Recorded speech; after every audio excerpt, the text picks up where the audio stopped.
Please কথা বলো না। মাশাআল্লাহ, thank you thank you thank you. আসসালামু আলাইকুম আপু। আমি এই জন্যই ওয়েট করতেছিলাম, তোকে হচ্ছে এখন সাবান ছাড়াই ধোয়া হবে, এই জন্য তোকে আমি ব্যান করলাম না। কারণ এখন তুই হচ্ছে সবার হচ্ছে সার্ফ এক্সেল দিয়ে হচ্ছে ইয়া খাবি, বুঝছস? তোকে এখন ধুয়ে দিবে সবাই মিলে। এটা জান আপু, প্লিজ থামো, কিচ্ছু বলা দরকার নেই। Nice, thank you. সবার জন্য অফুরন্ত ভালোবাসা, থ্যাংক ইউ আপু। তুমি এই বেদকদের কথা শুনো না, মন খারাপ করবে না। এগুলো আমি কোনো গায়ে নেই না, কারণ আমার হচ্ছে এক একটা কাজ হচ্ছে ওদের মুখে একদম ঝামা ঘষে দেয়, যার কারণে ঠিক থাকতে পারে না। বিশেষ করে হচ্ছে থার্ড, আর এসব থার্ড ক্লাসের আমি নাম নিতে চাই না। আপু তুমি আর কাউকে নিয়ে কিছু বলো না, নিজের মতো এগিয়ে যাও। আপু আমি হচ্ছে আমার মতন আলহামদুলিল্লাহ ভালো আছে। আমি যদি ভালো না থাকতাম, দেখতে কি আমার চোখের নিচে এক গাদা কালি পড়ে গেছে, আমি এসব নিয়ে টেনশন করতে করতে আমাকে ফিল্টার দিয়ে হচ্ছে লাইভ আসতে হতো। আপু কেমন? হ্যাঁ হ্যাঁ, তারপর হচ্ছে মানুষের বাসায় পড়ে থাকতে হতো, কাজ করতে হতো। কি বলবো, আমি তোমাকে অনেক ভালোবাসি। আমার নামটা নিও তাবাসসুম মানহা আপু। এই যে তোমার নামটা আমি নিয়ে নিছি। এখন হচ্ছে তোমাদের এই ওয়েট গেইন নিয়ে যত ধরনের প্রশ্ন আছে সবকিছু বলো, আমি হচ্ছে সবার অ্যান্সার দিব। আপু আমার বেবি হচ্ছে ব্রেস্ট ফিডিং করে, আমি কি খেতে পারবো?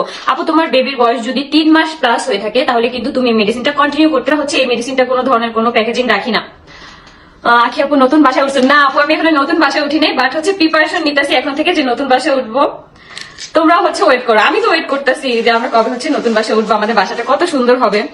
আপু ওদের গানটা দেখছো? হ্যাঁ অনেক সুন্দর। আমি কোন লেভেলের সেলিব্রিটি হয়ে গেছি ভাই, এখন আমাকে নিয়ে গানও বের হয়।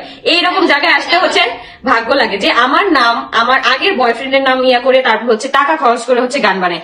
আরেকটা টপিক যেটা হচ্ছে আলামিনকে নিয়ে এত এত প্রশ্ন, সেটা রিপ্লাই আমি এখন একটু দেই 5 মিনিটের মধ্যে। আমার হচ্ছে 8 বছর আগে আমি কলেজ লাইফে আলামিন নামের একটা ছেলের সাথে রিলেশন করছি। সেই রিলেশনটা হচ্ছে এখনো টেনে আনা হচ্ছে। আমি তো আমার হাজবেন্ড রেখে কারোর সাথে প্রেম করি নাই বা পরকীয়া করি নাই, তাহলে কেন সেটা টেনে আনা হচ্ছে? সেটা হচ্ছে আমার কথা হচ্ছে আমি রিলেশন করছি, তো তখনকার রিলেশন তখনকার আমার সেই বয়ফ্রেন্ডকে এখন পর্যন্ত টেনে আনা হচ্ছে। আমি একটা লাইভে বলছিলাম স্টিল না আমি আলামিনকে ভালোবাসি। হ্যাঁ, দূর থেকে ভালোবাসা যায় একটা মানুষকে। তোদের মতন থার্ড ক্লাস বস্তি হইলে তো অন্যের জামাই কেড়ে নিয়ে তারপরে হচ্ছে মানে রং করে এত কিছু তো দরকার নেই। একটা মানুষকে দূর থেকেও ভালোবাসা যায়। আনিকা, আনিকা আপু আমি যদি নষ্ট মহিলা হই, আপনি কেন আমার লাইভটা দেখতেছেন? আর হচ্ছে আমার লাইভ দেখে হচ্ছে কমেন্ট করতেছেন, লাইভটা কন্টিনিউ আপনি এখনো দেখতেছেন।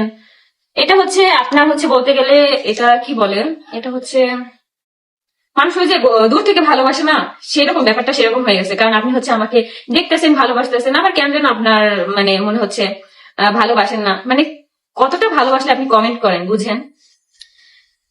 আনিকা, আনিকা তুমি যে এখানে কার ফেক আইডি দিয়ে কমেন্ট করতেছো সেটা আমি ভালো করেই বুঝতেছি, ঠিক আছে? যাই হোক, আমারই ভিউ হচ্ছে, লাইভ থেকে আমারই টাকা আর্ন হবে।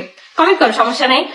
আপু সাদা হলেই হয় না, ফেস কাটিং হচ্ছে মেন। আপু আল্লাহ হচ্ছে যাকে যেমন বানাইছে সেটাই হচ্ছে না। এখন যদি সে তার চেহারা নিয়ে, সে তার গায়ের রং নিয়ে আল্লাহর কাছে স্যাটিসফাই না থাকে, সেটা একান্তই হচ্ছে তার ব্যর্থতা। মানে হচ্ছে সে হচ্ছে আল্লাহকে অপছন্দ করে, মানে এরকম একটা কিছু সে বোঝাচ্ছে।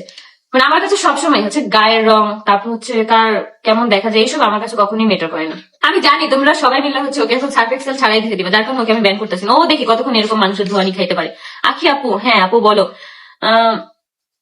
তোমার ছেলেদের দিকে খেয়াল, তোমার ছেলেটার দিকে খেয়াল রাখো, দোয়া করো আপু, দোয়া করো। বাসা কোথায় নিছো?